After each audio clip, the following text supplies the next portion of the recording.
আসসালামু আলাইকুম, welcome back another video. আলহামদুলিল্লাহ, আমরা এই গরমের ভিতরেও কিন্তু কাজ চালিয়ে যাচ্ছি।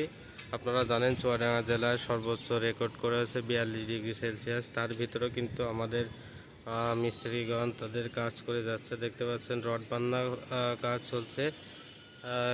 এখানে কিন্তু 10 ফিটের মতন একটা ছাদ উঠবে, যার কারণে কিছুটা যেগুলো বাড়তি রড আগে থেকে দেওয়া আছে সেগুলো আগে থেকে রিং পরানো হচ্ছে এবং বাঁধা হচ্ছে। আমরা এর পরবর্তীতে আবার এর উপরে রড দিয়ে আমরা আবার বাঁধবো, বাঁধে তারপরে পিলারের ঢালাই শুরু হবে ইনশাল্লাহ।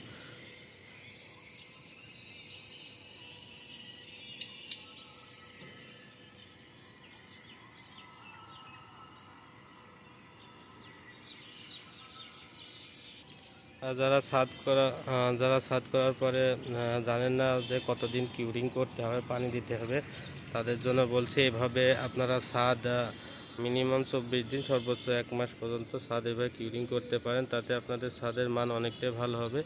আর দেখতে পাচ্ছেন আমরা কিন্তু পর্যাপ্ত পানি দিয়ে কিন্তু ছাদ ভিজানোর চেষ্টা করছি।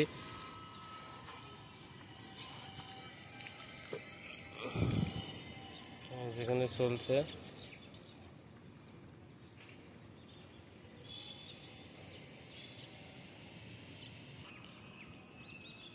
তার সিঁড়িগুলো দেখেন, অবশ্যই কিন্তু এভাবে চট বা ছালা দিয়ে আপনারা ভিজায় রাখবেন, সবসময় চেষ্টা করবেন। আমরা এখন নিচের দিকে যাচ্ছি।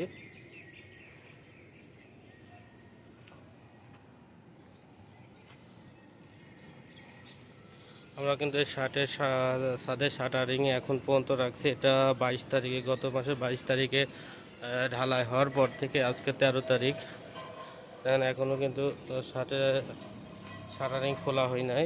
এটা আমরা মোটামুটি 28 থেকে 30 দিন রাখার চেষ্টা করব।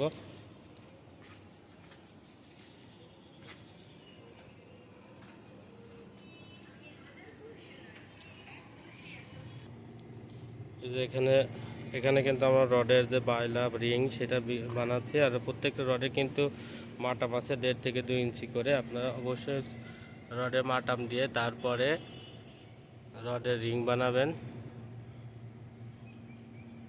সবাইকে ধন্যবাদ। নতুন একটি ভিডিওতে আপনাদের সাথে আবারও দেখা হবে। সেই পর্যন্ত ভালো থাকবেন। আসসালামু আলাইকুম।